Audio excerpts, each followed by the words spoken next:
Siren বাজছে missile হামলার ভয়ে, আর এর মধ্যেই এক নারী ঘুরে বেড়াচ্ছেন বিয়ের পোশাকে। হামলার ভয়ে যেখানে বহু মানুষ আশ্রয় কেন্দ্রে অবস্থান করছেন, তাদের ভিড়েই এই নারী খুঁজছেন তার পছন্দের বরকে। ইসরায়েলের রাজধানী তেল আবিব, চারিদিকে ইরানি হামলার আতঙ্ক। সাইরেন বাজলেই থমকে যায় জনজীবন। মানুষ নিরাপদ আশ্রয়ের খোঁজে আন্ডারগ্রাউন্ড শেল্টারে আশ্রয় নিচ্ছে।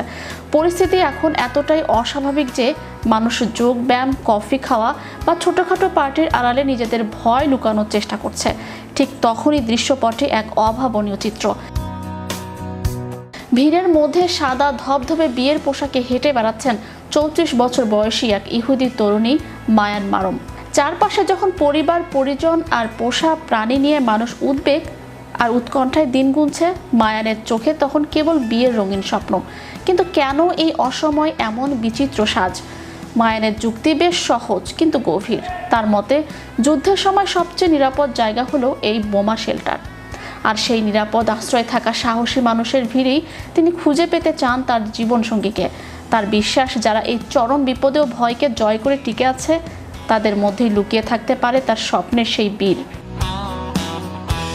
মায়ানের এই সাজের পেছনে লুকিয়ে আছে এক পুরনো অপূর্ণতা। মাত্র 22 বছর বয়সে একবার তার বিয়ে হয়েছিল, কিন্তু সেই সময়কার বিয়ের পোশাকটি ছিল অন্যের পছন্দের, যা নিয়ে তার মনে আক্ষেপ রয়ে গিয়েছিল। এবার তাই কোনো আপোষ নয়, নিজের পছন্দের গাউন নিজেই বাছাই করেছেন তিনি।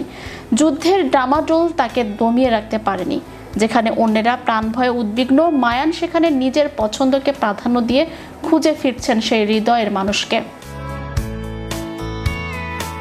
তেল আবিবের এই বিচিত্র জীবনধারা এখন সারা বিশ্বের কাছে বিস্ময়।